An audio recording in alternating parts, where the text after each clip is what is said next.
Muito bem, gente. Hoje nós vamos então introduzir esse assunto da adoração partindo de um pressuposto que se divide em dois. Esse pressuposto inicial é olharmos para a Escritura, para na Escritura reconhecermos que nós vivemos para a glória de Deus. Nós vivemos para a glória de Deus. E é sobre esse pressuposto principalmente que nós queremos tratar nessa noite. A razão da nossa existência é o louvor da glória de Deus. Paulo diz o seguinte em 1 Coríntios, capítulo 10, verso 31. Assim, quer vocês comam, bebam ou façam qualquer outra coisa, façam tudo para a glória de Deus. Eu gosto muito desse texto. Sabe por quê? Porque me faz enxergar a nossa vida em uma perspectiva muito mais ampla. Nos faz enxergar a nossa relação com Deus em uma perspectiva mais ampla. Nós temos uma tendência, por causa da nossa mente religiosa, por causa dos nossos conceitos acerca de culto, acerca de fé, acerca de religião, acerca de adoração, que adorar a Deus, glorificar a Deus, tem uma hora marcada. E só acontece em um lugar. E sem dúvida nenhuma que nós marcamos hora e isso acontece em um lugar. Por exemplo, na nossa vida de igreja, nós marcamos um momento na nossa semana para nos reunirmos como corpo de Cristo e naquele encontro nós prestamos coletivamente uma adoração a Deus. Uma adoração comunitária a Deus. Essa adoração comunitária que nós chamamos de culto, nós chamamos de encontro, nós chamamos de celebração, celebração coletiva. São vários os nomes que a gente tem na tradição cristã e na atualidade. Para este momento de hora marcada, geralmente aos domingos na tradição cristã, protestante e tal, que nós nos encontramos como igreja, como corpo de Cristo, para juntos cantarmos louvores ao Senhor. Lermos a palavra do Senhor, ouvirmos a voz do Senhor que fala com o seu povo, por meio da música, por meio da letra das músicas que nós cantamos, por meio da comunhão, por meio da palavra dele que é pregada, que é ensinada do púlpito, por meio da oração, por meio das diversas coisas que estão acontecendo em um culto, em uma celebração comunitária, celebração coletiva. Nós, sem dúvida nenhuma, estamos vivendo um momento, um ápice daquela nossa semana, onde a igreja se reúne para adorar a Deus. Mas aqui, neste texto, tem um aspecto muito especial, dessa glorificação a Deus, de uma vida de adoração a Deus. Paulo diz que o seu comer, o seu beber, todas as suas ações devem ser para a glória de Deus. Isso significa que o seu acordar e o seu dormir é para a glória de Deus. Isso significa que as suas refeições são sagradas, porque estão sendo feitas diante do Deus de toda a glória, reconhecendo a santidade desse Deus e a gratidão a este Deus pelo alimento que a gente tem sobre a mesa. Isso significa que o nosso trabalho é um instrumento para glorificação a Deus. Isso também serve para nós fazermos uma avaliação acerca da nossa vida. Realmente, olha para dentro de você e se faz a seguinte pergunta: tudo o que eu faço no meu dia a dia realmente glorifica a Deus? Percebe como serve de um instrumento de avaliação? Será que todas as minhas ações de fato, como Paulo está dizendo, quer vocês façam qualquer outra coisa, façam tudo, absolutamente tudo, para a glória de Deus? Então isso nos faz ver que as coisas cotidianas e normalmente chamadas por nós de seculares, rotineiras, como por exemplo o nosso trabalho, a prática do nosso esporte, a prática de um hobby que nós temos, o sair com a família para irmos num cinema juntos, irmos num teatro juntos, todas essas coisas nós temos uma dificuldade de percebermos isso como um exercício de espiritualidade, como alguma coisa que está sendo permeada por uma relação com Deus e uma relação de fé. Temos a dificuldade de perceber as coisas do cotidiano como uma experiência sagrada, divina, onde tudo o que nós fazemos é para o louvor da glória de Deus. Então esse texto nos ajuda a enxergar a sacralidade da vida. Nos ajuda a enxergar que o culto não é apenas o que nós fazemos quando estamos reunidos aqui, mas o culto a Deus é uma constante na vida de um adorador que se torna consciente de quem ele é e do que ele deve fazer com a sua vida. Em tudo o que ele fizer, ele está glorificando a Deus. Essa perspectiva é muito importante, fundamental, eu diria, para a gente entender o que significa a adoração. E o segundo pressuposto que eu quero trabalhar com vocês é que Deus está procurando adoradores. E aonde a gente encontra isso? Na boca do próprio Senhor Jesus. Ele diz o seguinte: no entanto, está chegando a hora, e de fato já chegou, em que os verdadeiros adoradores adorarão o Pai em espírito e em verdade. São estes os adoradores que o Pai procura. Deus é espírito, e é necessário que os seus adoradores o adorem em espírito e em verdade. Gente, que coisa linda saber que Deus está à procura de adoradores. Deus é quem está buscando o ser humano.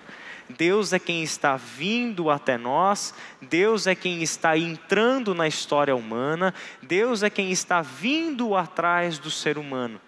Deus é quem está buscando o ser humano, porque quer ter um encontro com esse ser humano, porque quer proteger esse ser humano, porque quer revelar-se a esse ser humano, porque quer estabelecer uma relação com esse ser humano. Ele está à procura de adoradores, certo? Então, quais são os nossos dois pressupostos? O primeiro deles é que nós estamos vivendo para a glória de Deus. E o segundo pressuposto é que Deus está procurando adoradores. Até aqui tudo bem? Vamos em frente. Quero começar então com vocês pensando sobre o sentido bíblico de adoração. E a primeira consideração que a gente vai fazer é justamente sobre o fato de que Deus está à procura de adoradores. Jesus disse isso para a mulher samaritana. Em um contexto que, se você se lembra bem lá de João 4, o contexto é uma dúvida teológica acerca do lugar da adoração. Então a mulher chega para Jesus e diz para Jesus: vocês judeus dizem que deve-se adorar a Deus em Jerusalém.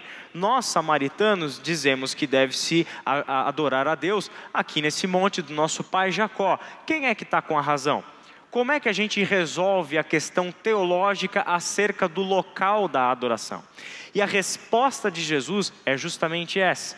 Ele não diz qual é o local da adoração, mas ele traz à memória o fato de que Deus está à busca, à procura de adoradores. E esta adoração, de fato, já chegou o momento dessa adoração, e aí o Nelson vai trabalhar mais sobre essa adoração na nova aliança no ensino de Jesus na quarta e na quinta-feira, onde essa adoração não acontece mais no lugar X ou no lugar Y, no monte X ou no monte Y, mas é uma adoração que é vista agora de uma perspectiva muito mais ampla, contínua, existencial. O Pai está procurando adoradores que o adorem em espírito e em verdade.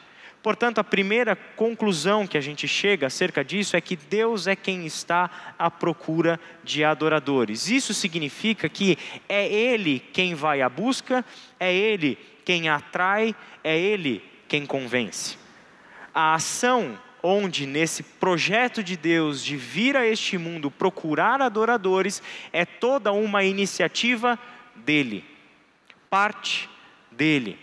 Por exemplo, quando Adão e Eva cometem o pecado, lá em Gênesis capítulo 3, o texto diz que quando eles tomam consciência do bem e do mal, tomam consciência de que estão nus. E por causa da sua nudez, eles sentem vergonha e querem se esconder da presença de Deus. E o que é que o texto diz? Que Deus veio à procura, chamando pelo homem. Onde você está? Cadê você? Ele está à procura, Ele está à busca do ser humano. E a partir dessa narrativa da queda, lá de Gênesis capítulo 3, o que nós encontramos em toda a Escritura? Exatamente o movimento de Deus em vir a este mundo, em vir a nossa história, procurando o ser humano, alcançando o ser humano, atraindo o ser humano para si, convencendo o ser humano da sua condição humana, convencendo o ser humano da necessidade do arrependimento, porque este Deus trouxe ao ser humano a consciência do pecado, mostrou para este ser humano que a sua condição de vida não é a condição planejada por Deus, mas este ser humano está vivendo fora do propósito de Deus para a vida humana. E este Deus, portanto, em toda a trajetória do povo de Israel, na doação na lei, por meio dos profetas, por meio dos salmos, da sabedoria de lá de Eclesiastes, de Provérbios, em tudo isso Deus está mostrando para os seres humanos a sua condição e um Deus que quer salvá-los. Um Deus que quer atraí-los para si, um Deus que quer reconciliar o ser humano consigo mesmo e estabelecer com esse ser humano novamente o propósito original para o qual Deus nos criou. A segunda consideração, então, é que a adoração é uma resposta humana a uma iniciativa de Deus.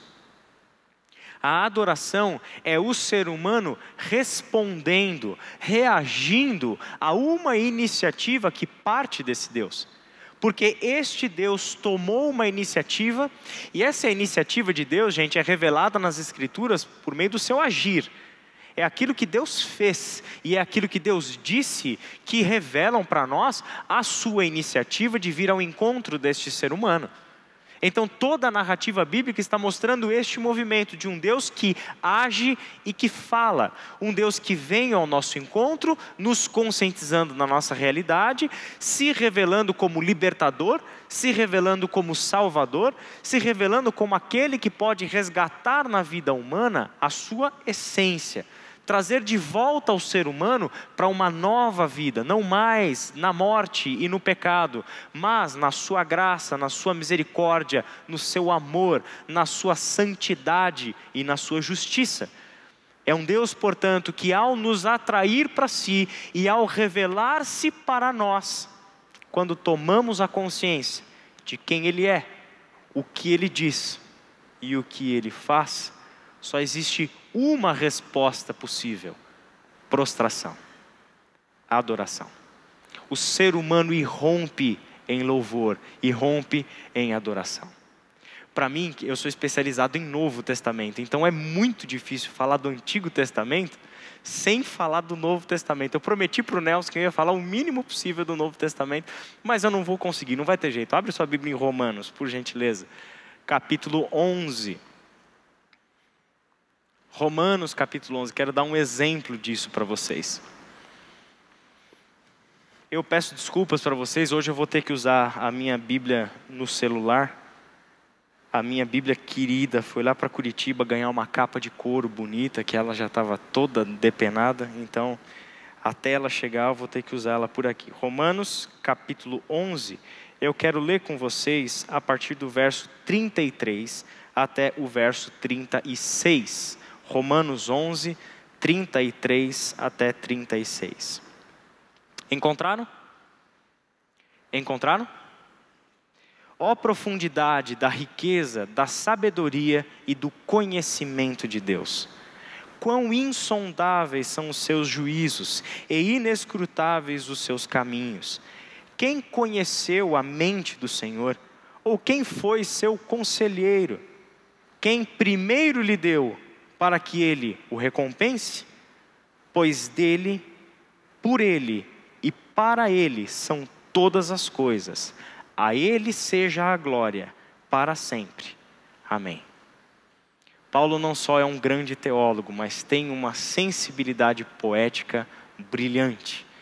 E este texto que você acabou de ler, sabe onde ele se insere na carta aos Romanos? Sabe onde Paulo coloca esse texto de louvor, de gratidão, de adoração a Deus? Depois que ele faz todo o seu arrazoado sobre a salvação. Depois que desde o primeiro capítulo da carta, Paulo está dizendo quem é o ser humano, o que Deus fez, o que foi preciso, o preço pago por Deus para vir resgatar esse ser humano, o preço da cruz do seu filho. Depois de Paulo falar de todo o processo da conversão a Cristo Jesus, do novo nascimento, de como deve ser a vida de alguém que nasceu de novo, ou seja, depois dele mostrar todo esse plano magnífico de um Deus que veio nos salvar, qual é a resposta que Paulo tem para tudo isso? Qual é a reação que Paulo tem diante disso tudo? Não pode ser outra, senão se prostrar diante desse Deus e louvar a sua glória. Fazer um hino, uma composição poética acerca da sabedoria desse Deus, do conhecimento desse Deus. Reconhecer que Deus é quem tomou a iniciativa. Ninguém primeiro deu alguma coisa para Deus para que Deus estivesse respondendo a história. Não, não é Deus que está respondendo, somos nós que estamos respondendo. Não é Deus que está reagindo a algo que nós fizemos para Ele, em benefício dEle, mas a nossa vida é que deve ser uma resposta ao que este Deus fez em nosso favor. Portanto, a adoração brota de alguém que reconheceu a graça desse Deus, a misericórdia desse Deus. Não existe adoração enquanto não se tiver uma experiência profunda com a graça e com a misericórdia desse Deus. Não existe adoração enquanto não tivermos uma consciência perfeita e clara acerca da santidade do Deus com quem estamos nos relacionando. Não existe adoração enquanto não tomarmos consciência de que a iniciativa é dele e a adoração é resposta nossa. Que a adoração é uma reação humana a uma iniciativa de Deus. A segunda pergunta que a gente vai fazer é acerca do termo. O que é adoração? Etimologicamente, e aqui eu estou fazendo um bom resumo, tá? Tanto no Antigo Testamento quanto no Novo Testamento, nós temos uma variedade enorme de palavras que estão girando em torno da adoração, do louvor, do culto, do serviço e tantas outras coisas. Mas no sentido geral, a palavra mais utilizada, tanto no hebraico quanto no grego, para adoração, significa prostração. Significa muitas vezes, o gesto, a ideia é totalmente corporal, tanto no hebraico quanto no grego. É um gesto corporal. É alguém que se ajoelha. E aí, uma coisa importante, antes de falar do que é o gesto de reverência. Muitas vezes, essa adoração, a palavra adoração, tanto no Antigo quanto no Novo Testamento, elas nem sempre estão aparecendo no texto como relacionadas a Deus. Ou seja, uma pessoa pode prostrar-se, por exemplo, diante de uma autoridade. Uma pessoa pode prostrar-se diante de um ídolo. Uma pessoa pode prostrar-se diante do Deus único e verdadeiro. Então, em todos os sentidos, como por exemplo, a prostração de Abraão diante de uma autoridade que se apresenta ali para ele. Essa prostração é um gesto corporal. É um ajoelhar-se e um curvar-se até colocar sua testa no chão. Um reconhecimento, portanto, da superioridade do outro. Um reconhecimento da nossa inferioridade, um gesto de humilhação diante da superioridade do outro. Certo? Então, esse é o sentido geral de adoração. Prostração. Reverência absoluta. A reverência mais profunda que pode existir. Em um gesto expressamente físico e corpóreo. Então, para o Antigo quanto no Novo Testamento, a adoração é muito mais do que simples conceito. Mas ela sempre vai trazer para nós a imagem de uma ação, de um movimento corporal, de alguém que se ajoelha e se prostra diante do Senhor.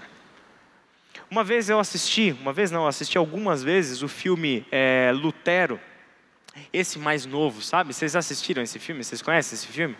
E aí tem uma cena onde a gente vê literalmente a prostração, como ela é, né?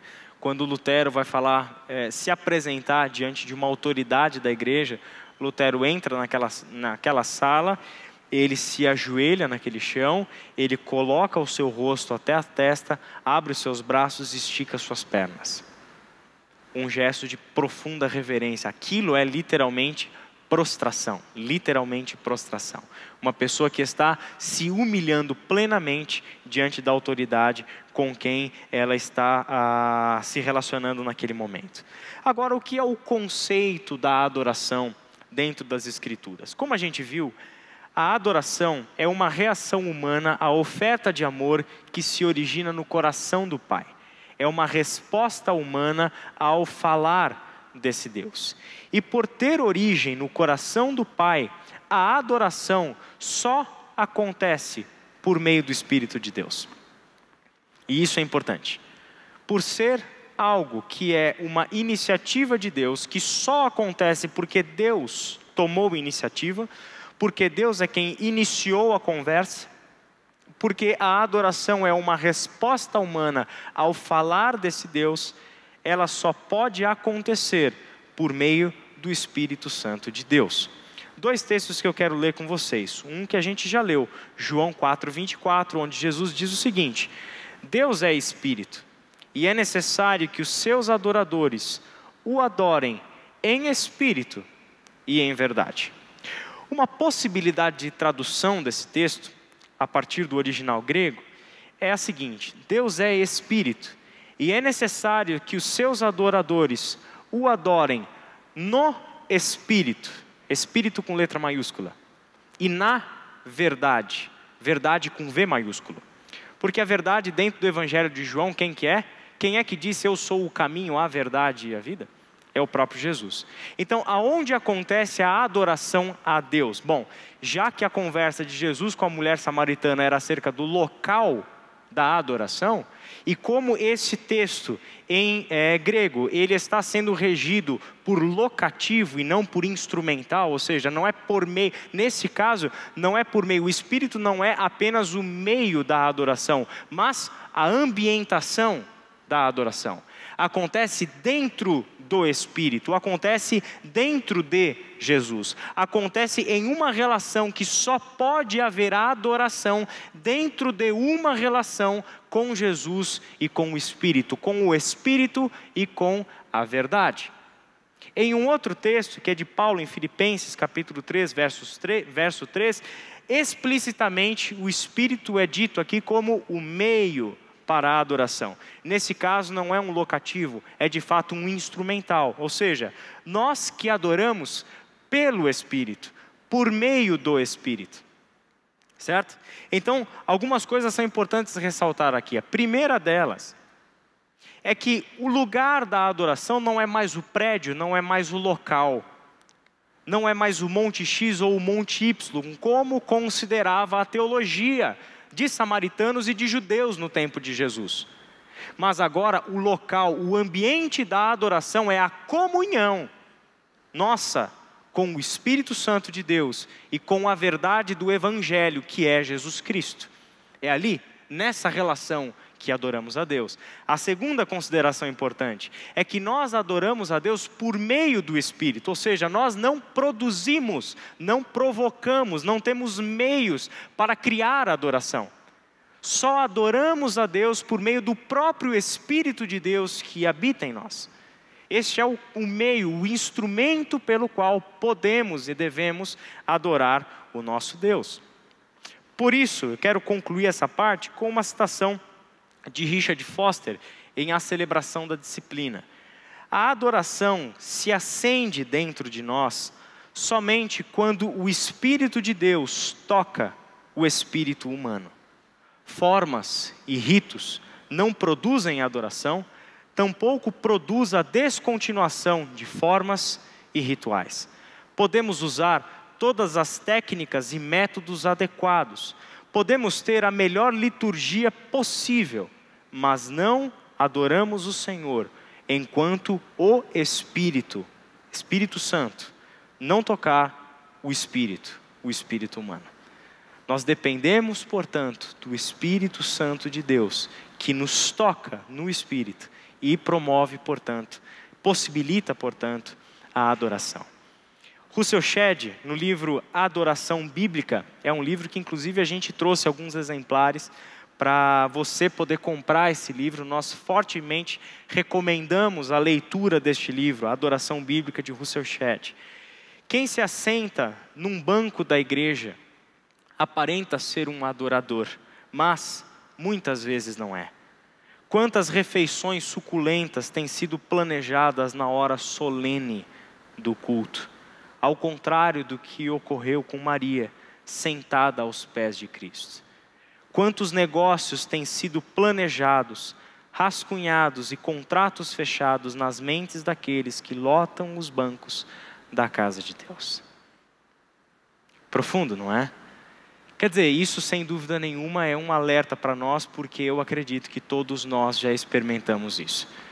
Já experimentamos estar em um momento onde o corpo de Cristo está reunido aqui, mas a nossa mente está muito distante daqui. Experimentamos a experiência de estarmos sendo conduzidos pelo líder do momento nosso de louvor e de adoração por meio da música, e naquele momento nosso coração está lá nas estrelas, voando longe, pensando no nosso saldo bancário, pensando na agenda semanal, pensando onde a gente poderia estar se eu não estivesse aqui, pensando nos negócios que a gente tem para fechar, ou até mesmo pensando e totalmente envolto nos seus próprios problemas, nas suas próprias condições, sofrendo por causa das suas culpas, sofrendo por causa do seu passado, sem discernir o momento da adoração. Sem discernir que aqui está sendo dado para nós o escape para esses problemas. Que aqui está sendo trazido à nossa memória onde está a solução da nossa culpa. Aqui está entre nós sendo dada a oportunidade do arrependimento e da mudança de vida. Mas a nossa mente vai para longe quando nós permitimos que a distração invada o nosso coração, ou quando simplesmente nós não nos preparamos para adorar a Deus. Sobre isso a gente vai falar um pouco mais amanhã, ou seja, a necessidade de prepararmos o nosso coração para a adoração. Por isso, gente, a adoração verdadeira é fruto de um encontro com Deus, e ela cresce, se fortalece e se torna uma constante na nossa vida, na medida em que, em primeiro lugar, nos reconhecemos como criaturas diante do Criador. Em segundo lugar, conhecemos o Criador que se revelou a nós. E em terceiro lugar, quando nós nos preparamos para adorar. Sobre esses três pontos eu quero começar a refletir com vocês após o nosso intervalo e também amanhã ao longo da nossa jornada. Quando nós nos reconhecemos como criaturas diante do Criador, voltamos, portanto, os nossos olhos para as Escrituras e tentamos descobrir nas Escrituras quem é o ser humano. Quem é este ser que Deus está procurando e chamando de adorador? Quem é este ser que é alvo da salvação desse Deus? Quem é esse ser que é alvo da graça e da misericórdia desse Deus? Essa é uma pergunta fundamental a ser feita. Quem é este ser que Deus está chamando e procurando para ser o seu adorador?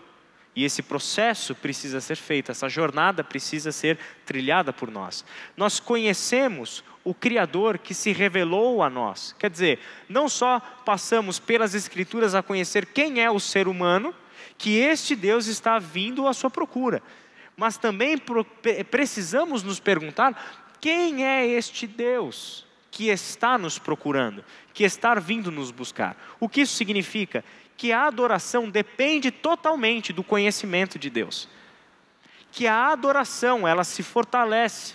Que a adoração, ela cresce, se intensifica, se torna realidade. Aquilo que Paulo disse lá para os Coríntios. Tudo o que você fizer seja para a glória de Deus. E isso só é possível na medida em que você conhece o Deus a quem você adora. Porque uma coisa pode acontecer totalmente, de uma forma muito fácil na nossa vida. Adorarmos a Deus de acordo com a nossa imagem e de acordo conforme a nossa semelhança. É totalmente possível que a nossa teologia esteja equivocada. E prestamos, portanto, um culto falso a um Deus falso. As Escrituras estão aí para ser uma fonte primordial do conhecimento desse Deus. Então, aprender a adorar a Deus, aprender que nós vivemos para o louvor da glória de Deus, depende fundamentalmente do teu conhecimento deste Deus a partir do que Ele revelou de si nas Escrituras. Certo? Colocando isso em termos práticos, não adianta nada querer cantar músicas para Deus. Não adianta nada querer praticar isso que Paulo disse em Coríntios. Não adianta nada começar a dizer que você é um verdadeiro adorador, que adora o Pai em espírito e verdade, se leitura e estudo da palavra de Deus não forem constantes na sua vida. Porque lembra disso, não são os ritos e não somos nós que promovemos a adoração, mas a adoração, ela nasce de um coração que se deleita no Senhor, que foi tocado pelo Espírito de Deus, que passou a conhecer e aumentar a sua intimidade com esse Deus. É dali que vem a adoração. Ali é que a adoração vai sendo gestada. Ali que a adoração vai sendo fortalecida, alimentada, de modo a nos tornarmos de fato, nos reconhecermos de fato como verdadeiros adoradores e adoradoras a esse Deus. Nos prepararmos para adorar é encararmos a adoração como uma disciplina espiritual. E sobre isso a gente vai falar um pouco mais amanhã, não quero nem adiantar tanto agora. E aí, no nosso segundo momento, a pergunta que a gente vai fazer é justamente essa. Quem é o adorador? Quem é essa criatura que Deus está vindo buscar, que Deus está querendo salvar e que Deus está chamando de adoradores? Certo? Mas antes disso, vamos fazer uma pausa para o café? Porque eu preciso tossir, mas também porque vocês precisam tomar um café. Sei que muitos de vocês chegaram direto do trabalho, então ali tem um lanche, tem um suco, tem um café. Vamos lá e daqui a pouco a gente retorna. Quero ter um momento diferente com vocês agora, só para a gente ter um pouquinho de sensação de como funcionava mais ou menos lá para o povo de Israel no Antigo Testamento, uma parte, algo que fazia parte da estrutura litúrgica desse povo, que é convidar você a abrir sua Bíblia no Salmo número 23. Você já pode ir ficando de pé também. Salmo de número 23. Aqueles que são mais antigos de igreja sabem e já fizeram a leitura responsiva, certo? Muitos nem sabem o que é uma leitura responsiva, nunca praticaram uma. A leitura responsiva é assim, o líder, aquele que está à frente da celebração, do culto, lê, no nosso caso eu vou ler os versos ímpares, e vocês vão ler juntos, em alta voz, a plenos pulmões, pessoal, os versos pares. Entenderam? Quer que explique de novo? Eu vou ler os ímpares, e nós aí, todos juntos, vocês vão ler os versos pares, tá? Salmo 23, e a leitura a gente vai fazer na NVI, Nova Versão Internacional. Então vamos lá? O Senhor é o meu pastor, de nada terei falta.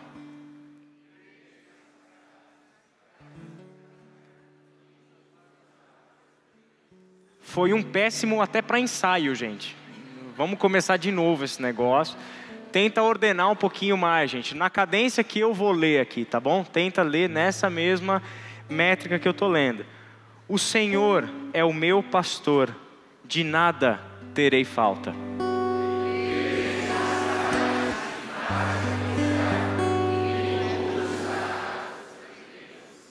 Restaura-me o vigor, guia-me nas veredas da justiça, por amor do seu nome.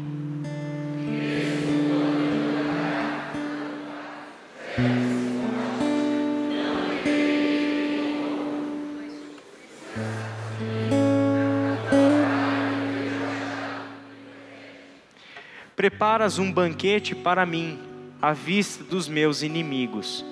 Tu me honras, ungindo a minha cabeça com óleo e fazendo transbordar o meu cálice.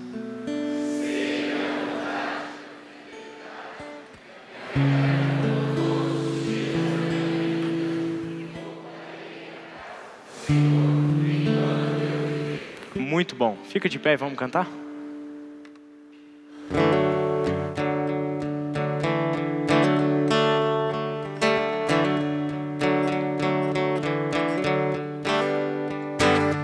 És meu pastor e nada faltará. As águas calmas me levarás, trazendo paz ao meu viver. E pela mão vais me guiar, quando no vale eu passar, e eu não temerei,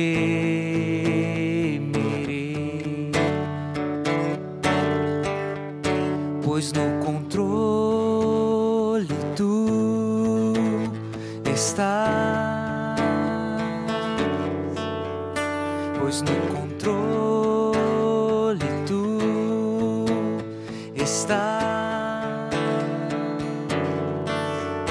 no controle tu estás, no controle tu estás.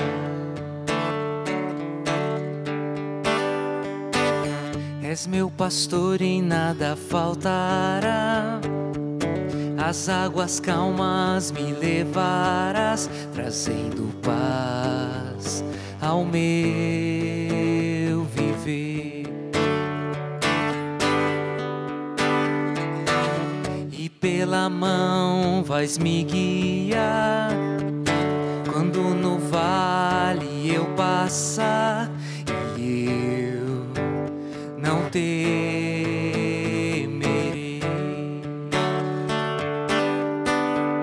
pois no controle tu estás, no controle tu estás, no controle tu estás, no controle tu estás. Tu fazes tudo cooperar para o bem, pois um plano soberano tens, e tu sabes quem eu sou, e tu criaste o que sou, e tu me amas como sou, pois no controle tu estás, no controle tu estás, no controle tu estás, no controle tu estás. Muito bom. Vamos fazer mais um? Salmo 96. Esse é um pouquinho mais longo, mas já que a gente fez o primeiro e deu certo, vamos tentar de novo. Salmo 96. Todos acharam? Todos acharam? De novo, eu vou ler os ímpares e a congregação lê os pares. Cantem ao Senhor um novo cântico. Cantem ao Senhor todos os habitantes da terra.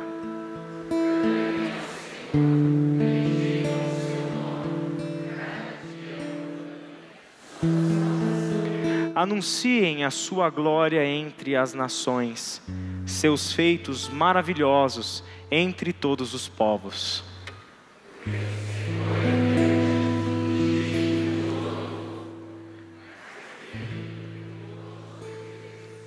Todos os deuses das nações não passam de ídolos, mas o Senhor fez os céus.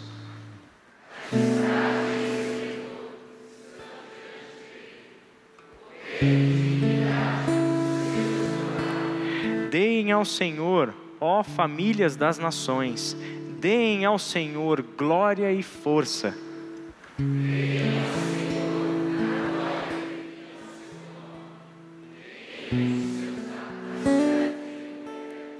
Adorem o Senhor no esplendor da sua santidade. Tremam diante dele todos os habitantes da terra.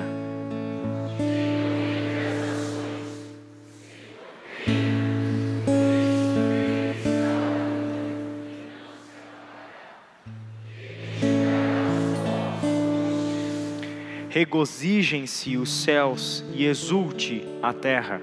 Ressoe o mar e tudo o que nele existe.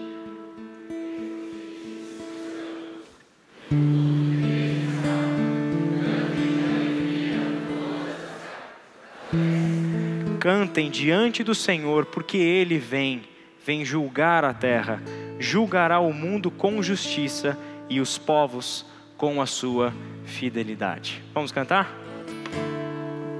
Cantai ao Senhor um cântico novo, cantai ao Senhor todas as terras, cantai ao Senhor, bendizei o seu nome, proclamai a sua salvação.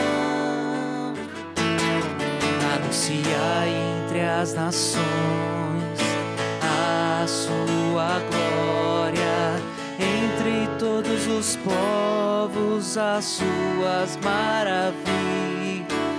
Porque grande é o Senhor, muito digno de ser louvado, mais temível do que falsos deuses. Glória e majestade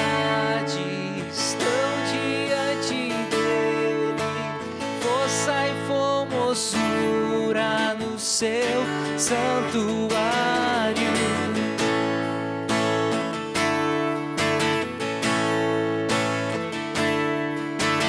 Força e formosura no seu santuário.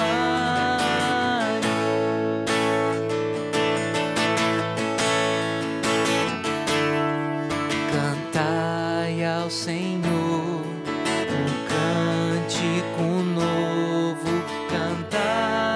Senhor, todas as terras, cantai ao Senhor, bendizei o seu nome, proclamai a sua salvação. Anunciai entre as nações a sua glória, entre todos os povos as suas maravilhas. Porque grande é o Senhor, o digno de ser louvado, mais temível do que falsos deuses. Glória e majestade estão diante dele, força e formosura no seu santuário. Glória e majestade estão diante dele, força e formosura no seu santuário.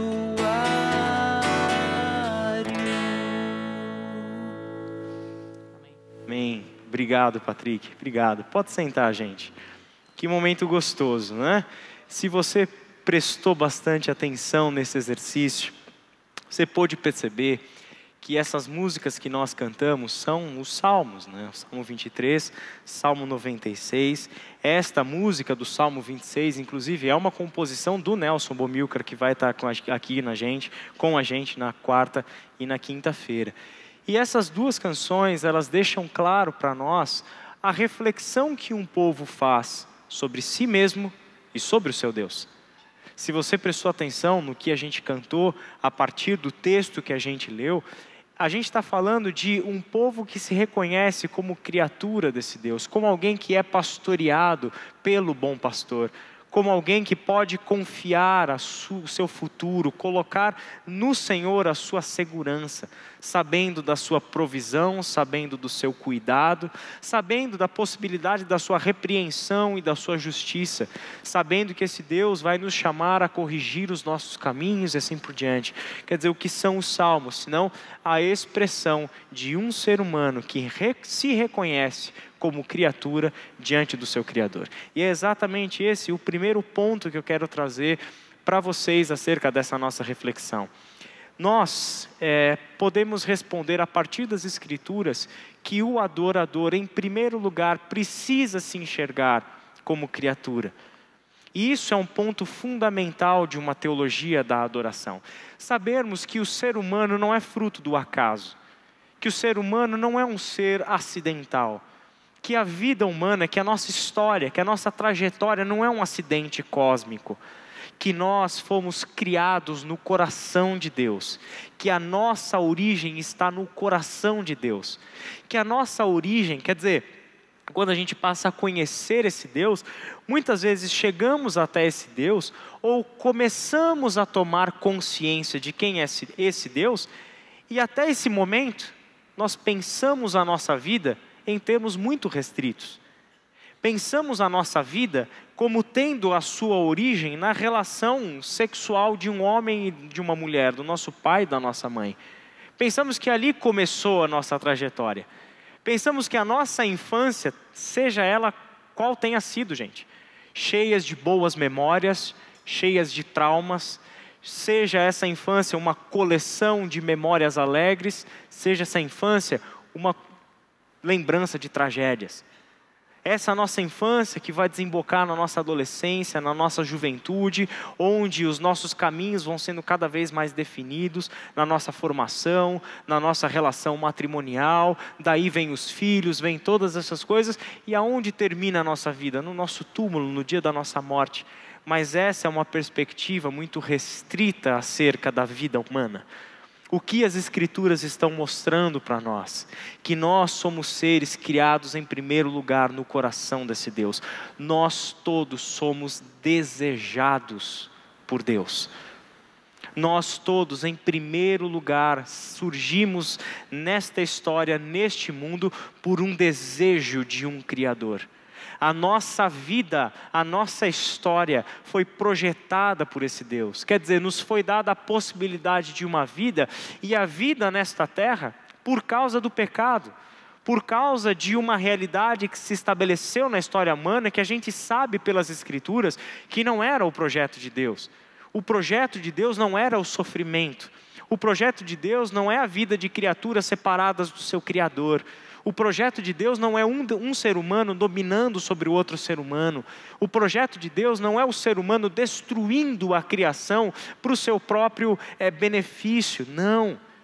Isso tudo, quer dizer, o projeto de Deus não é doença, o projeto de Deus não é a morte. Todas essas coisas aconteceram na história, se estabeleceram na história humana, se tornaram uma só com a gente. E a Bíblia chama isso de pecado. Este pecado que se estabelece e que passa a conduzir a história da sua forma destrutiva, se alastrar na história, trazendo todas as tragédias, tragédias pessoais, tragédias nacionais, trazendo as suas sequelas para as nossas memórias, para a nossa infância, para a nossa juventude, todas essas coisas. Mas as Escrituras ampliam esse horizonte, nos fazem enxergar a nossa história de vida em uma perspectiva muito mais ampla do que simplesmente aquela vida vivida entre nascimento e morte. Mostra que a origem da nossa vida é o coração desse Deus e que o destino desta vida humana é retornar para o seu Criador e com Ele viver eternamente. Esse é o propósito. E tudo o que Deus fez nessa história, na história humana, foi trazer à realidade a possibilidade de nós, seres humanos, ainda aqui, ainda vivendo neste mundo que jaz no maligno, ainda vivendo numa realidade onde o pecado ainda domina, ainda vivendo em um mundo que não é o ideal, ainda vivendo aqui, podermos desfrutar a plenitude da presença de Deus na nossa vida. Deus fez tudo o que fez, nos deu o seu Espírito para que tenhamos vida, e não essa sobrevida, mas vida em abundância, vida plena, vida transbordante. Este Deus fez tudo o que fez para nos dar uma esperança de futuro e abrir os nossos olhos para contemplarmos na vida o que Ele vê da vida. Abrirmos os nossos olhos para contemplarmos em toda a criação o que este Deus enxerga da sua criação. Ali é que nós entendemos que como criatura somos mais do que simplesmente seres que muitas vezes se veem como acidentes históricos. E muitos de nós talvez possam até dizer, nem pelos meus pais eu fui desejado. Nem pela minha família eu fui desejado. E a palavra de Deus tem uma palavra para nós, você foi desejado. Você foi desejado pelo Criador dos céus e da terra. Ele te desejou, Ele te quis, Ele te planejou e Ele tem um propósito para você, e esse propósito Ele revela nas Escrituras. Olha que interessante o que o Salmo 8 diz nos versos 3 e 4. Quando contemplo os céus, obra dos teus dedos, a lua e as estrelas que ali firmaste, pergunto, quem é o homem para que com ele te importes? E o filho do homem para que com ele te preocupes? Isto é um ser humano que se reconhece como criatura diante de uma obra muito maior do que ele mesmo. É um ser humano que se enxerga como parte fundamental dentro de uma criação. E essa criação, os nossos olhos podem ver e contemplar ao olharmos para a natureza e para as coisas criadas. A gente sabe que para os antigos, para os hebreus, lá no Antigo Testamento, uma das fontes fundamentais do conhecimento de Deus são as coisas criadas. Quer dizer, olhar para as estrelas, para o sol, para a lua, para o mar, para a criação, para a brisa que sopra, para a beleza de uma árvore ou de um voo de uma ave, e nisso entender o Deus, ver o Deus Criador que planejou todas essas coisas e que mantém todas essas coisas em funcionamento. Isso é uma fonte do conhecimento de Deus, reconhecer o Criador por trás das coisas criadas. O equívoco teológico é quando o ser humano passa a adorar as coisas criadas ao invés do Criador. E aí a adoração é desfocada, aí é idolatria, que é o que Paulo fala em Romanos capítulo 1, a partir do verso 18. Então, quando nós olhamos para as Escrituras, nós temos essa primeira oportunidade e necessária de nos reconhecermos como criatura e todas as implicações de sermos criatura.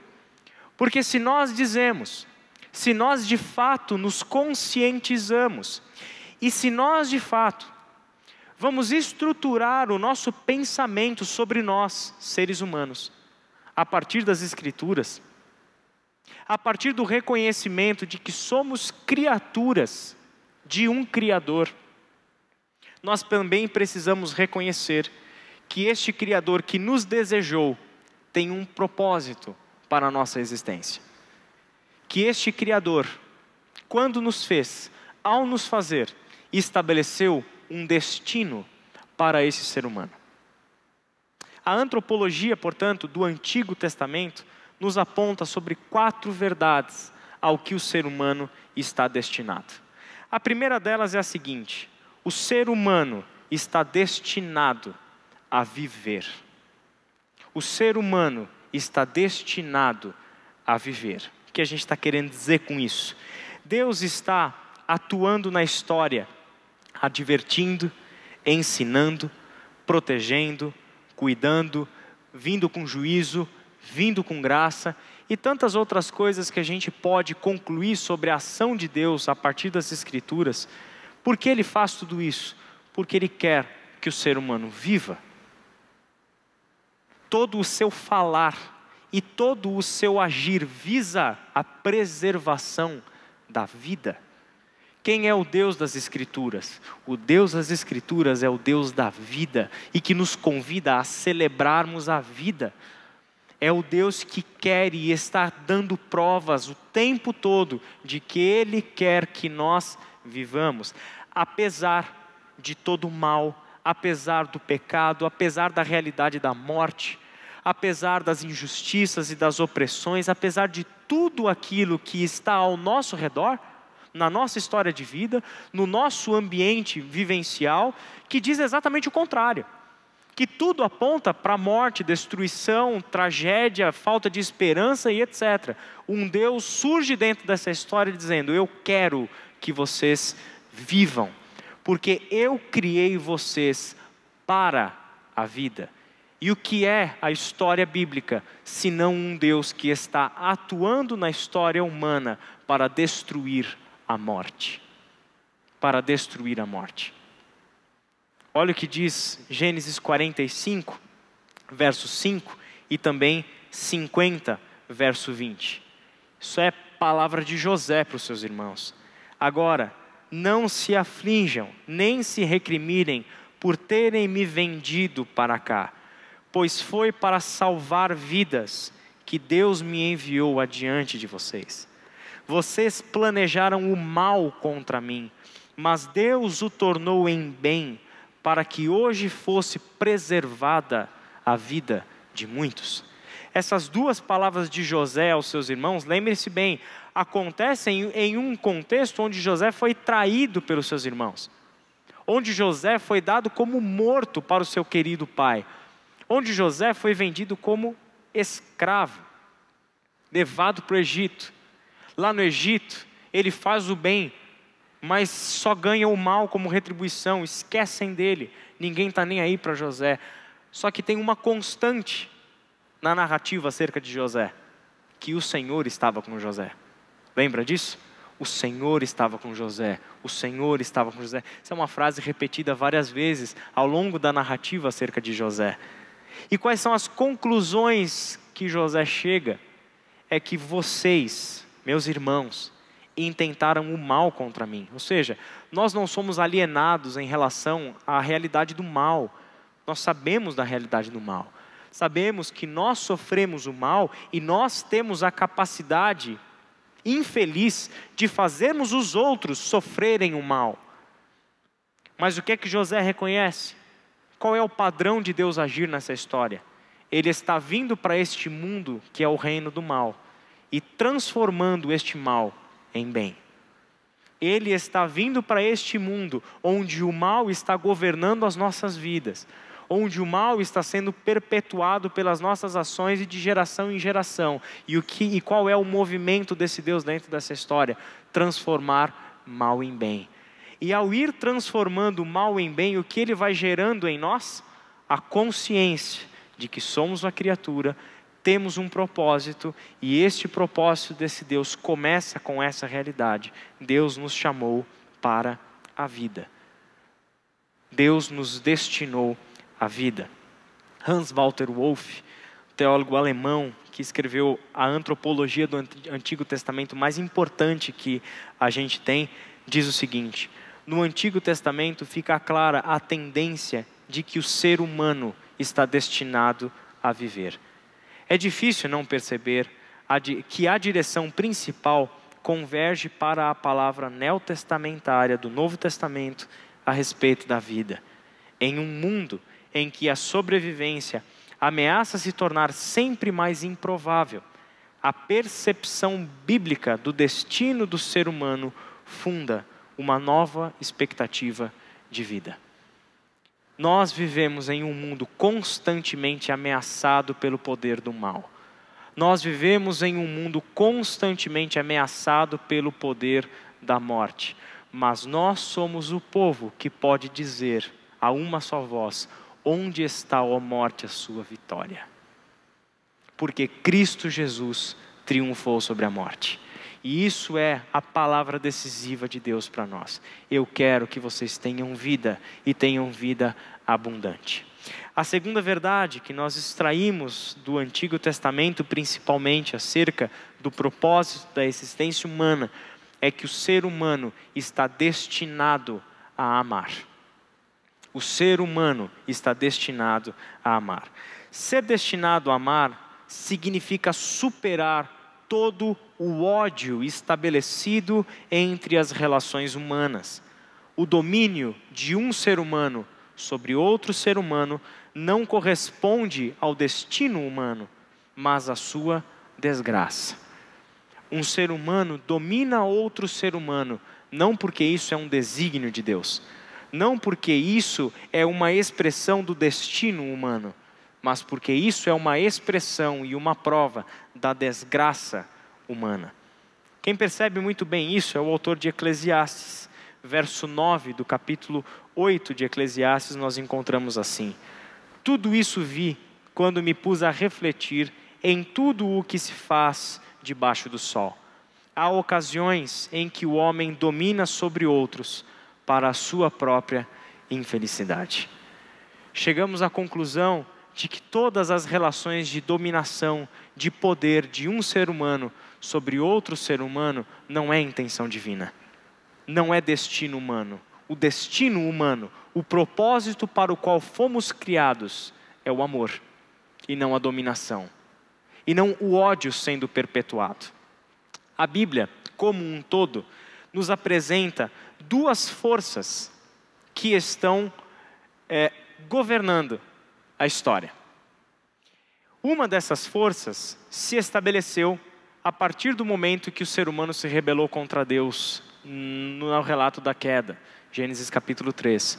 Essa força na Bíblia se chama pecado. E o que é o pecado na Bíblia? Pecado na Bíblia é morte. E morte na Bíblia é separação. Por isso que o salário do pecado é a morte. Por isso que os efeitos do pecado na vida humana é a quebra de uma relação entre nós e Deus. Quebra da relação entre nós com a gente mesmo, nos tornamos seres fragmentados. Quebra de uma relação nas relações humanas. Quebra da relação do ser humano com o todo da criação. O pecado é a força que separa. Mas existe uma outra força que desde o início Deus está trazendo à realidade. Que força é essa? A força do amor. Porque se o pecado é a força que separa, é a força que fragmenta, é a força que quebra, o amor é a força que une. O amor é a força que reconcilia. O amor é o elo perfeito, conforme Paulo disse lá para os Colossenses. Ou seja, o amor é a força que faz o efeito inverso daquilo que o pecado trouxe para a nossa realidade. Qual é o nosso destino? Amar. Aqui se destina o ser humano a amar.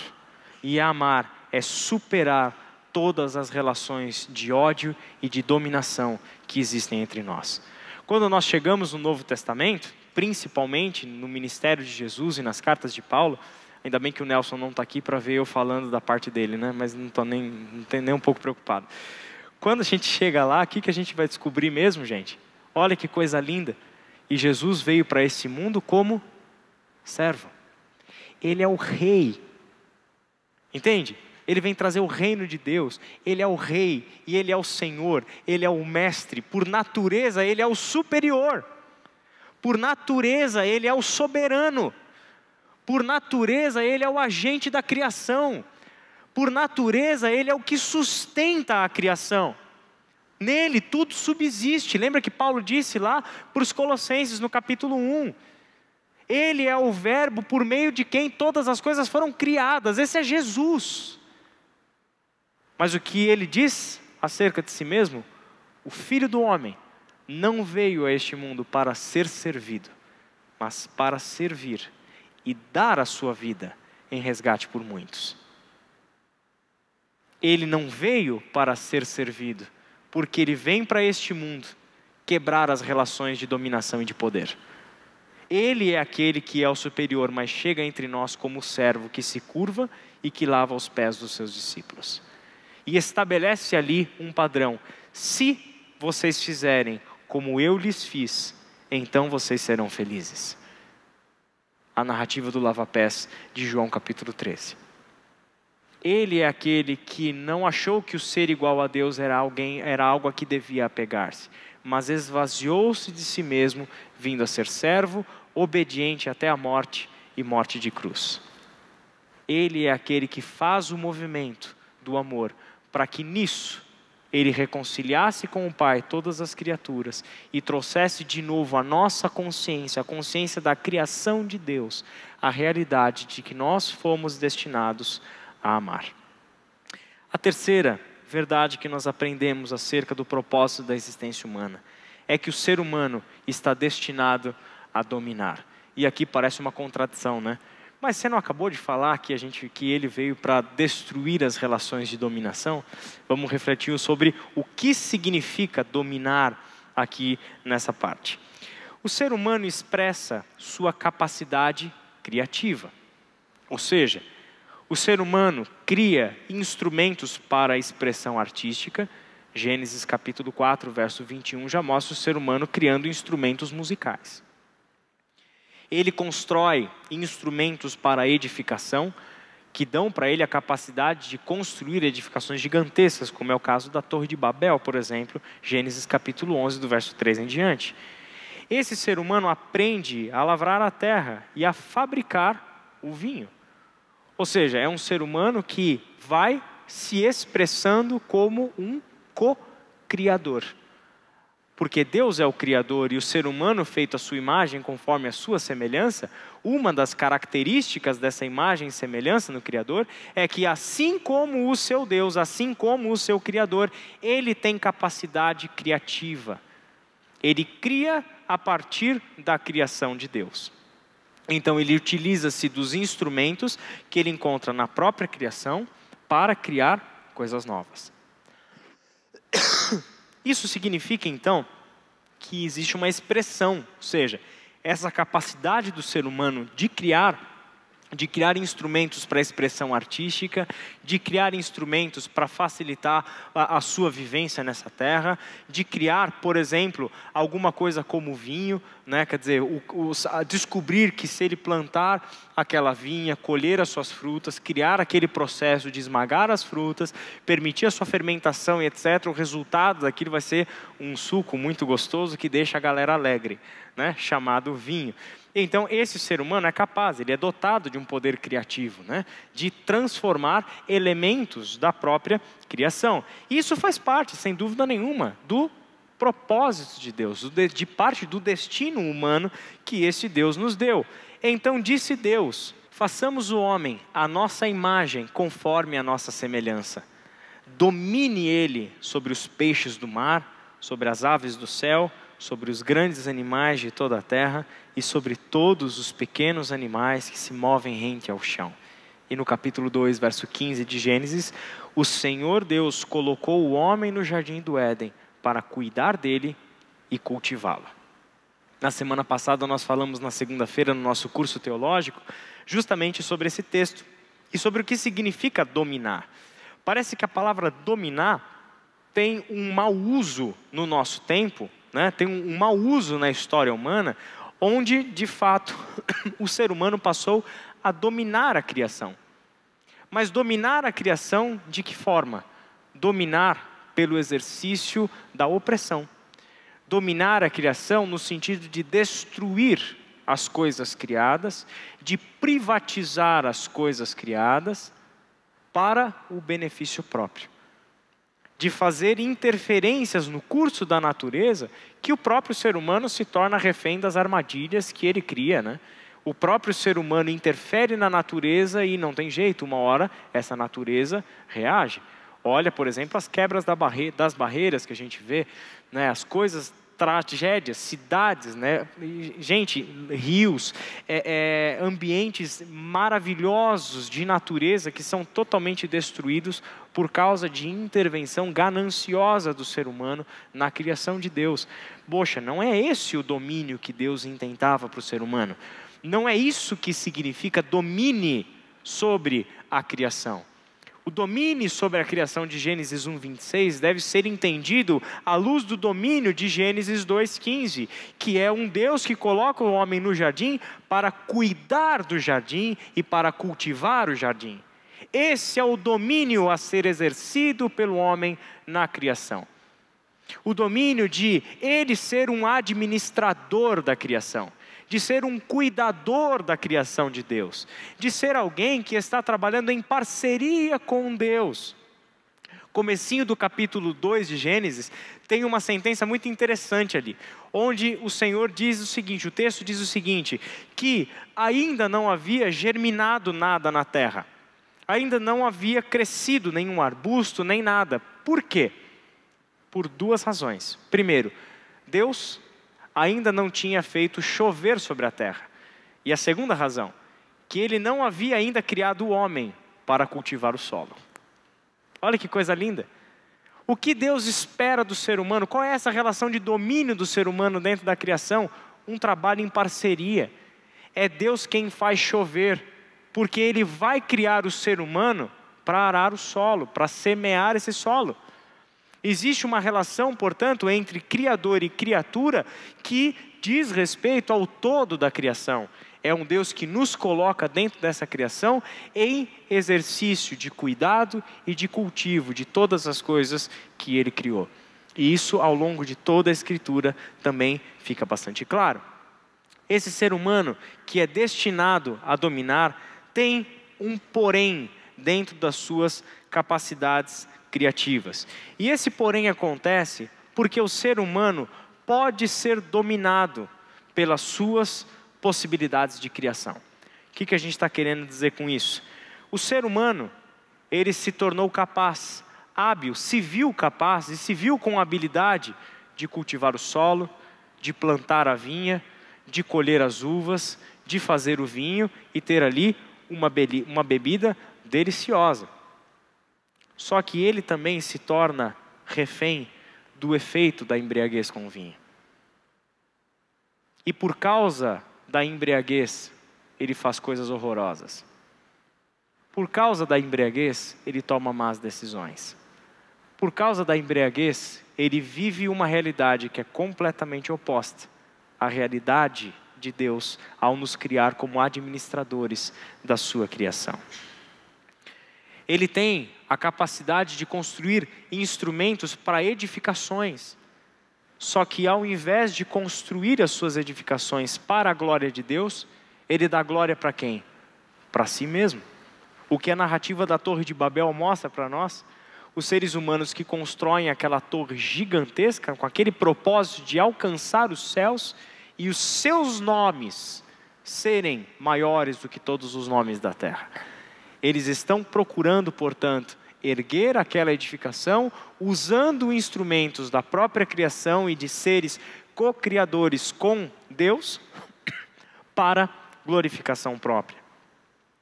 E eles se tornam também instrumento causadores de angústias. O próprio versículo 4, na parte B, fala que nenhum outro povo os resistiria. Eles criam instrumentos de dominação e de opressão. Sobre isso, o Hans Walter Wolff diz o seguinte: sempre que o ser humano é subjugado pelas coisas que deveria dominar, torna-se desumano. Sempre que o ser humano é subjugado pelas coisas que deveria dominar, torna-se ser humano. A gente tem estudado bastante aqui na Ibaviva acerca da idolatria desde o começo do nosso ano. E se tem um efeito da idolatria no ser humano, é que ela nos desumaniza. Se tem um efeito da idolatria no ser humano, é que ela nos torna menos humanos. Porque o humano, de fato, é a criatura de Deus na sua relação com o seu Criador. A partir do momento que nós somos dominados por aquilo que devemos dominar, nós somos desumanizados. A expressão clara disso a gente encontra lá na narrativa de Caim, quando Deus chega para Caim e fala: o pecado está aí. É seu dever dominar o pecado e não se deixar ser dominado por ele. Toda vez que o ser humano é subjugado pelas coisas que deveria dominar, ele torna-se desumano. O que também nos faz pensar que a realidade da idolatria não é o ser humano se curvando, se prostrando diante de uma imagem horrorosa, satânica e etc. A idolatria, na Escritura, e a gente sabe, a gente aprendeu bastante sobre isso, não deve ser pintada com essas cores horrorosas, muito pelo contrário. O que é a idolatria persistente e presente nas nossas vidas? É essa nossa capacidade de transformarmos coisas boas em deuses falsos. É essa nossa capacidade de transformar as coisas que devíamos dominar em instrumentos da nossa própria dominação. E isso nos desumaniza. Por quê? Porque todas as vezes que vivemos para fora daquilo que fomos criados para ser, nós somos desumanizados. E por fim, o mesmo vale para a adoração. O ser humano é destinado a adorar a Deus. O Salmo 8 mostra o ser humano consciente de sua posição privilegiada na criação. Uma posição de domínio, posição de cuidado, de administração das coisas criadas. Essa superioridade do ser humano em relação às demais coisas criadas não pode ser exprimida na adoração de si, mas somente na adoração a Deus. Então vamos dar uma olhada no Salmo 8. Abra sua Bíblia no Salmo 8, por gentileza.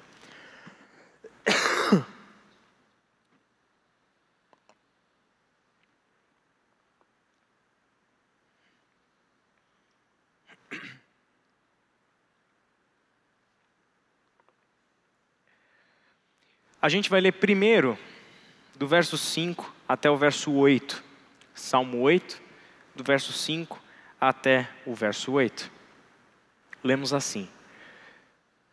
Logo depois daquela pergunta, né?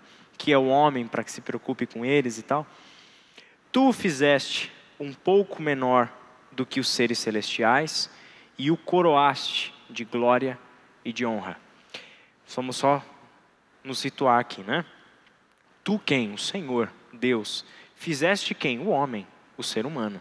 Então Deus fez o ser humano pouco menor do que os seres celestiais e o coroaste de glória e de honra. Tu o fizeste dominar sobre as obras das tuas mãos.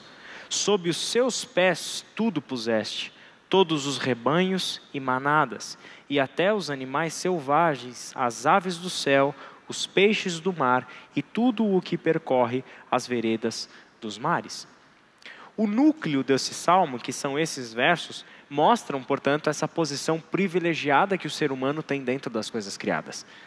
Mostra que esse ser humano exerce por desígnio de Deus uma posição de domínio, de administração, de cuidador de tudo aquilo que Deus criou. Só que em nenhum momento neste salmo o ser humano é adorado.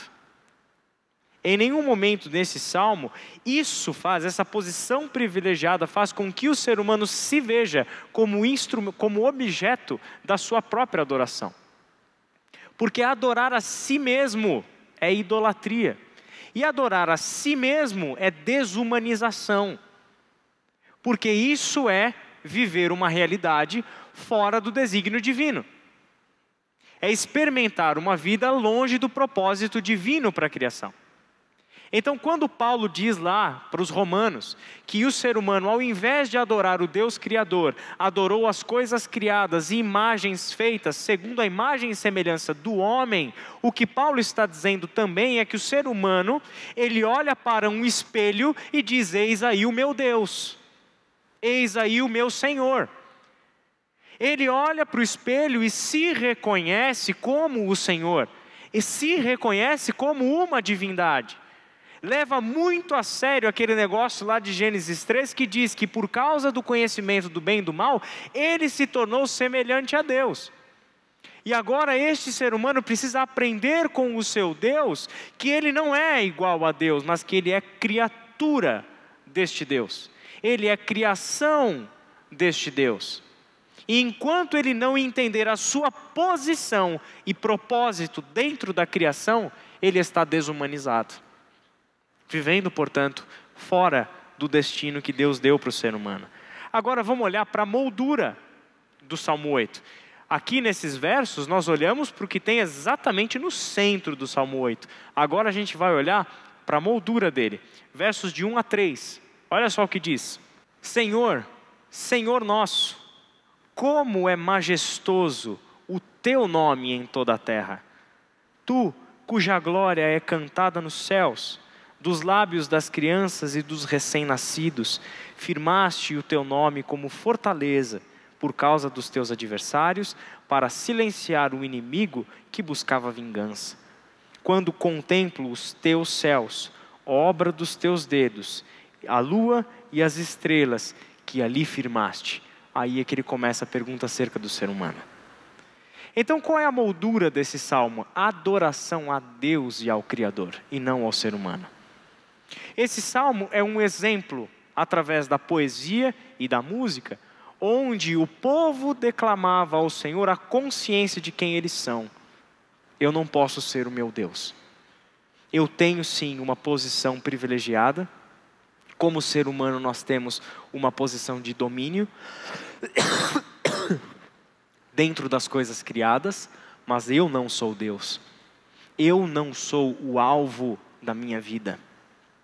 Eu não sou o alvo da minha existência. Eu não posso viver para mim mesmo. E a moldura desse salmo deixa claro a consciência do povo de Deus. A consciência de que eles vivem para adorar a Deus.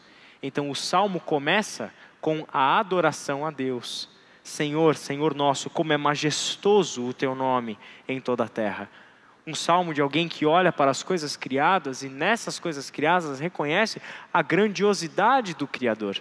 E esse salmo termina com uma outra expressão, o que fecha a moldura do Salmo 8. Senhor, Senhor nosso, como é majestoso o teu nome em toda a terra. Quem é o adorado? Quem é o digno de toda honra, glória e louvor? É o Senhor dos céus e da terra. Porque este ser humano é destinado a adorar a Deus, o agradecimento provém do ser humano que reconhece as obras do Senhor. Quando não há louvor a Deus, o ser humano não se encontra dentro do propósito da criação, tornando-se incapaz de viver a tensão entre as suas carências e as suas capacidades. É um ser humano que passa a tentar viver, equacionando o problema de que nós seres humanos, temos carências inerentes à vida humana e nós buscamos na nossa própria força a satisfação. Usamos a nossa própria capacidade e nos fiamos na nossa própria capacidade de encontrarmos a solução para as carências que nós temos enquanto ser humano.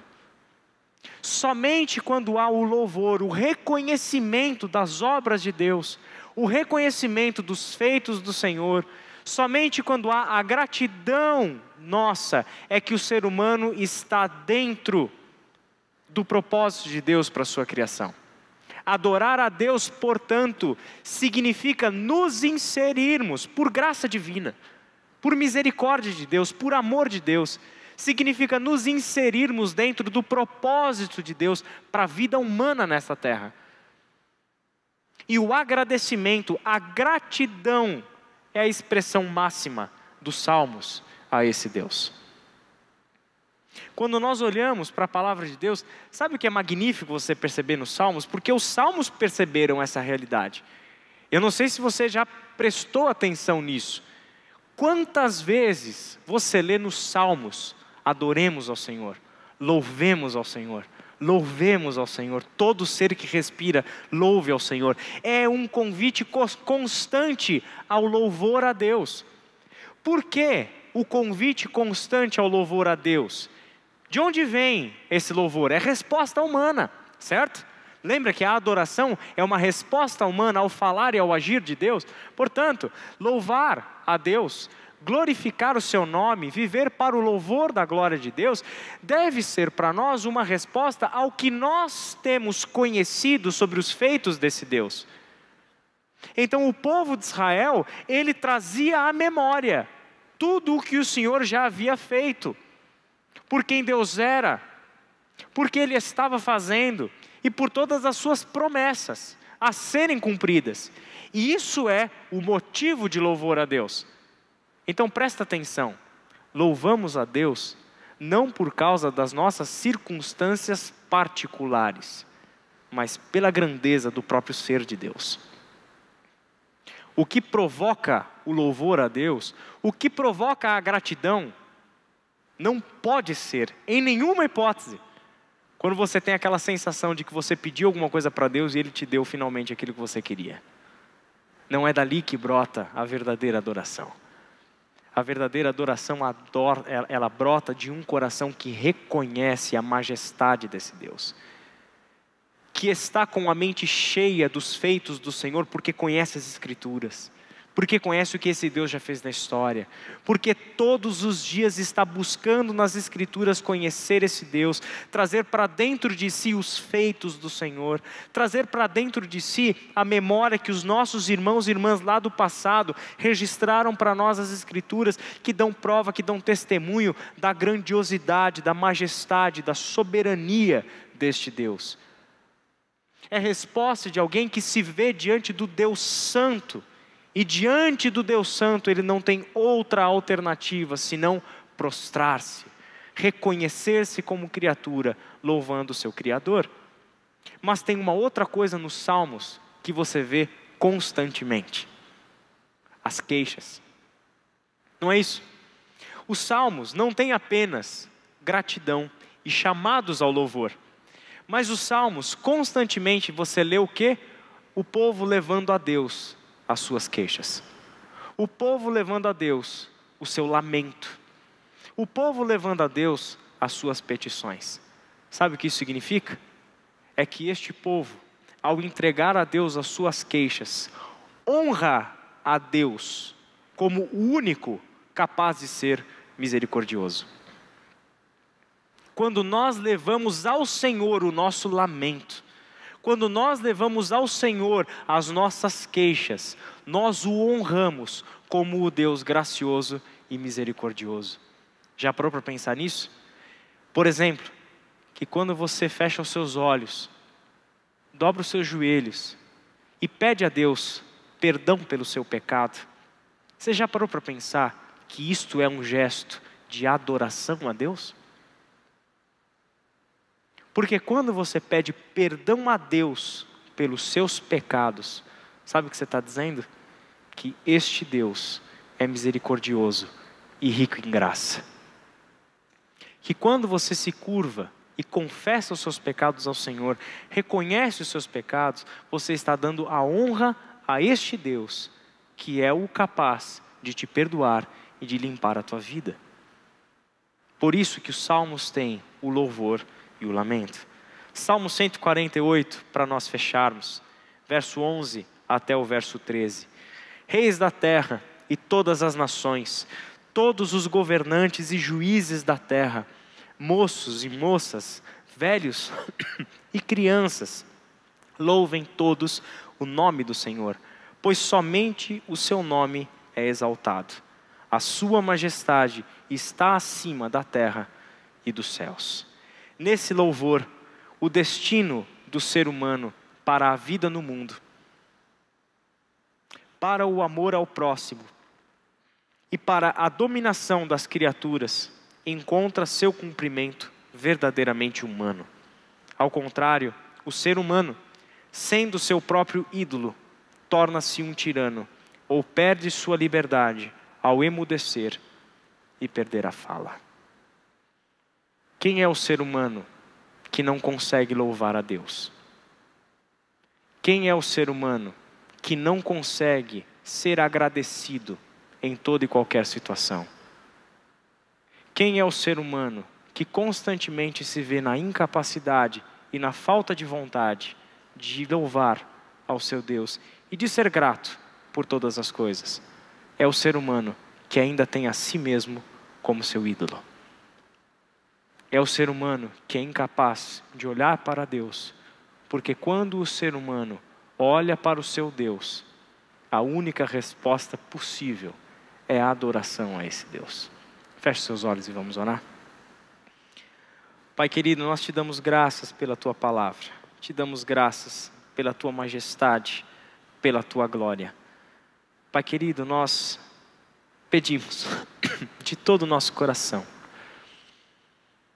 que a consciência de criaturas diante de um Deus criador e de todas as implicações disso, Pai. Reconhecermos que somos frutos de um desejo, somos frutos do Teu amor. Nascemos, Pai, porque um dia o Senhor nos planejou. Viemos à existência e estamos neste mundo porque o Senhor tem um propósito para a existência humana. Traga a nossa consciência, Pai, e fortaleça no nosso coração a convicção de que o Senhor nos fez, e nos fez de um modo especial. O Senhor nos fez para a vida. O Senhor nos criou para a realidade, Pai, não da morte, não do desespero, não da tragédia deste mundo, não do mal, mas o Senhor nos criou para a vida. E tudo o que o Senhor está fazendo nessa história é nos conduzir a essa vida, é preservar essa vida, apesar de todo o mal. O Senhor nos criou para o amor. Por isso, Pai, pedimos ao Senhor que todo o ódio, que todo o desejo de superioridade que existe dentro do nosso coração, pecador, ainda manchado, sequelado pela vivência no pecado, seja destruído em nome de Jesus Cristo. Derruba, Senhor, de dentro de nós todo rancor, todo ódio, todo desejo de sermos melhores do que os nossos irmãos. Mas que sejamos como o Senhor, Pai, que vivamos a realidade do amor, nos prostrando, nos submetendo uns aos outros. Como diz a Tua palavra, Pai, que não devamos nada a ninguém, a não ser o amor de uns pelos outros. Nos traz à mente, Senhor, que somos criados para sermos os dominadores, cuidadores e agentes, Pai, do bem na Tua criação. Nos ajuda, Pai, a vivermos a realidade de que nós somos livres para fazer o bem para a Sua criação. Isso é um privilégio que o Senhor nos deu e queremos viver a plenitude deste privilégio. Nos faz, Senhor, trazer também sempre e constantemente a nossa memória de que nós somos destinados a Te adorar. E é isso que nós queremos fazer, Pai. Que a nossa vida seja um culto ao Senhor. Que a nossa vida seja uma adoração perene à Tua santidade, à Tua majestade. Que o nosso comer, que o nosso beber, que o nosso trabalhar, que as nossas relações, que o nosso dormir e que o nosso levantar, que cada suspiro nosso nesta terra seja recebido pelo Senhor como a mais pura e perfeita adoração de alguém que nasceu de novo e tem dentro de si o Santo Espírito do eterno Deus.